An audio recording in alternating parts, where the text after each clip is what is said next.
Hi everyone! Today I wanted to share with you these non-slip bathroom stickers by Secopad. CDC estimates that up to 250,000 shower-related injuries occur in American bathtub and shower rooms. So it's probably a good idea to place these non-slip bathtub stickers in yours as well to ensure safety.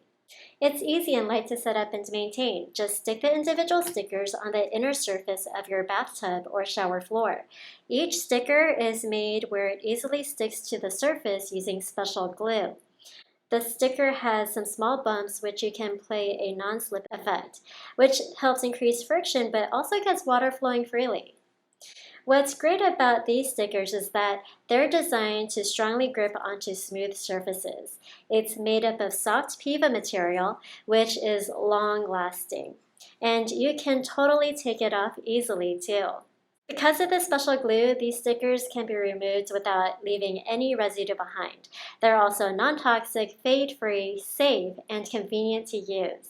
The package has 10 pieces of stickers and includes a high-quality silicone scraper. And if you're not sure how many you need, one pack should occupy at least 2/3 of the tub surface. Your bathtub should be a haven of security and fun for your child, not a slippery accident waiting to happen. These can be mentioned in the explanation. I hope you try these out. Thanks for watching.